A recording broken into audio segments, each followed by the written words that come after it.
Thank you నిరంజనాచారి గారు. మరి ఇక ఓవరాల్గా దీంట్లో ఇన్కమ్ ట్యాక్స్కి సంబంధించి స్లాబులు యథాతథంగానే ఉన్నాయి. కార్పొరేట్ ఐటీ స్లాబుల్లో కూడా మార్పు లేదని కేంద్రం ప్రకటించింది. సరే, దీంట్లో మీరు అన్నట్టు ఓకే, బాధ్యతతో హక్కులతో పాటు బాధ్యతలు కూడా ఉండాలి. సో చాలా మంచి మెసేజ్ ఇచ్చారు. సో ఒకసారి చిరంజీవులు గారు రిటైర్డ్ ఐఏఎస్ ఆఫీసర్గా ఈ బడ్జెట్పై మీ విశ్లేషణ ఏంటి సార్? అందరికీ నమస్కారం, ప్యానలిస్టులకు. ముఖ్యంగా ఇప్పటికే దీనిపైన మీరు అదేవిధంగా ఇంతకుముందు మాట్లాడిన చార్టెడ్ అకౌంట్ వారు కూడా చాలా బడ్జెట్ కేటాయింపులపై చెప్పడం జరిగింది. సో నా ఒపీనియన్లో తీసుకుంటే ఇట్స్ ఎ మిక్స్డ్ ఒపీనియన్ మాత్రమే. ఎందుకంటే నా మెయిన్ ప్రశ్న ఏంటంటే ఈ బడ్జెట్ సమతుల అంటే ఇంక్లూజివ్ గ్రోత్కు సపోర్ట్ చేస్తుందా లేదా అనేది మేజర్ ప్రశ్న. ఈ బడ్జెట్ ద్వారా మనం ఎంతవరకు పేదరికాన్ని నిర్మూలించగలుగుతాం, ఎంతవరకు ఈ బడ్జెట్ ఫలాలు నిజంగా కూడా పేదవానికి చేరుతాయి అనేది చాలా ముఖ్యమైనటువంటి అంశం. మనం ఓవరాల్గా బయట నుంచి చూసినప్పుడు ఏంటంటే బడ్జెట్ చాలా బ్రహ్మాండంగా కనిపిస్తుంది. యాక్చువల్గా దేశంలో గ్రోత్ అనేది బాగుందంటుంది. గ్రోత్ ఏంటి? గ్రోత్ విత్ ఈక్విటీయా లేకపోతే బట్టి గ్రోత్ మాత్రమే చేస్తామా ఈ దేశంలో అనేది ఇక్కడ ఉన్నటువంటి మేజర్ ప్రశ్న ఒకటి. రెండవది, అలొకేషన్లలో కూడా చూస్తే ఇప్పుడు దాదాపు 53,40,000 కోట్లు ఇందులో ఖర్చు పెడుతున్నాము. సో ఈ 53,40,000 కోట్ల బడ్జెట్లో సామాన్యుల కంటే సోషల్ జస్టిస్ మినిస్ట్రీకి ఎంతవరకు కేటాయించిండ్రు, అందులో పేదవాళ్ళకి ఎంతవరకు చేరుతుందనే అంశాన్ని కూడా మనం ఇందులో కొంత ఎనాలిసిస్ చేయాల్సిన అవసరం ఉంది. మేజర్గా చూస్తే ఇందులో 53,47,000 కోట్లలో సుమారు 14,03,000 కోట్లు ఓన్లీ ఇంట్రెస్ట్ పేమెంట్స్కే వెళ్తున్నాయి. సో అత్యధిక ఇన్వెస్ట్మెంట్ ట్రాన్స్పోర్ట్ సెక్టర్ మీద పెట్టిండు. దాదాపు ట్రాన్స్పోర్ట్ సెక్టర్లో తీసుకుంటే 5,95,000 వరకు ఖర్చు అంటే కేటాయించినారు.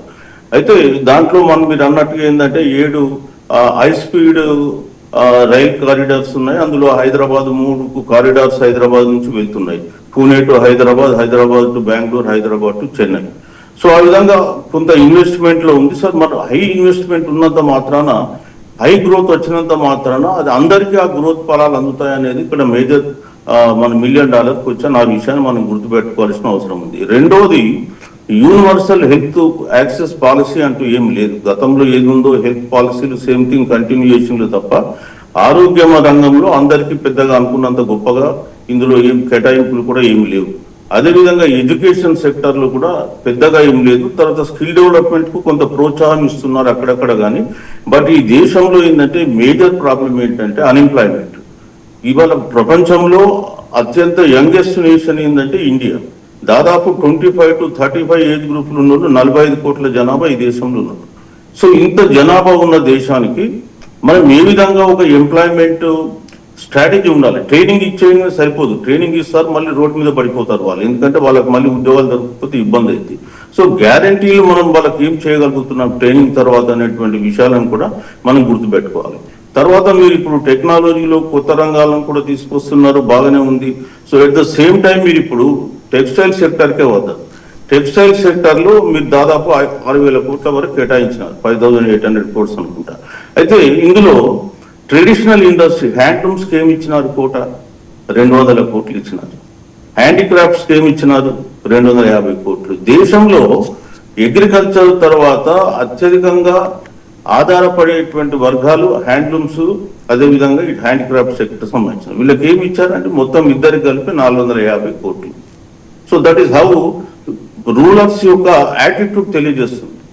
గత 10-12 సంవత్సరాలుగా హ్యాండ్లూమ్ సెక్టర్ను కావాలని చెప్పేసి ఇక్కడ ఈ గవర్నమెంట్ నిర్లక్ష్యం చేస్తూ వస్తుంది. That is no cluster at all. ఇవాళ హ్యాండ్లూమ్ సెక్టర్లో రుణమాఫీ గురించి ఎక్కడ కూడా ఎవరు మాట్లాడడం లేదు. మీరు బ్యాంకుల ద్వారా రైట్ ఆఫ్ ప్రపోజల్ చేసినారు. అదే విషయాన్ని నిర్మలా సీతారామన్ గారు ఇక్కడ పార్లమెంట్లో చెప్పడం జరిగింది. డిసెంబర్లో ఎంత 16,35,000 కోట్ల రైతులకు మన బ్యాంకు రుణాలు మాఫీ చేశారు.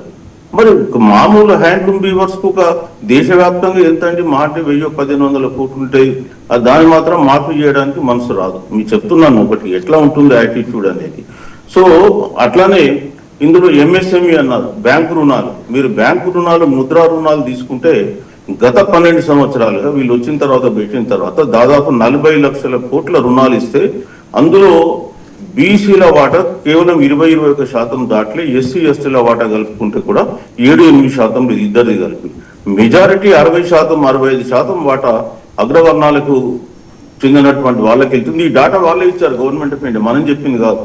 అలా ఎంఎస్ఎంఈ వెబ్సైట్ లోనే ఉంటుంది ముద్రా లోన్స్ గురించి, ఓసీబీసీ, ఎస్సీ ఎస్టీ.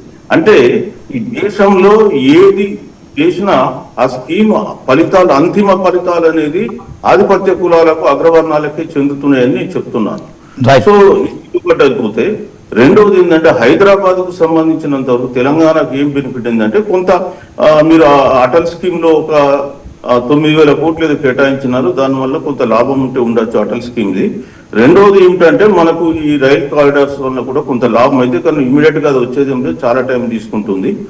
మూడవ అంశం ఏంటంటే, ఇక్కడ తెలంగాణకు సంబంధించి ప్రభుత్వం ఎన్నో ఆశలు పెట్టుకుంది, రీజనల్ రింగ్ రోడ్డు కంప్లీట్ చేస్తామని చెప్పేసి, అట్లానే మనకు Musi river front development project గురించి, తర్వాత మెట్రో రైల్ ఫేజ్ 2 ప్రాజెక్ట్ గురించి, ఇట్లా చాలా వరకు రేడియల్ రోడ్స్ గురించి అనుకున్నారు, కానీ ఎట్లాంటి కేటాయింపులు ఇందులో జరగలేదు. సో మరి ఒక విధంగా కొంత మనకు ఈ అటల్ స్కీమ్ ద్వారా కానీ, లేదా ఐటీ సెక్టార్, లేదా మనకి ఇప్పుడు ఏదైతే డాటా సెంటర్స్ ఉన్నాయో, డాటా సెంటర్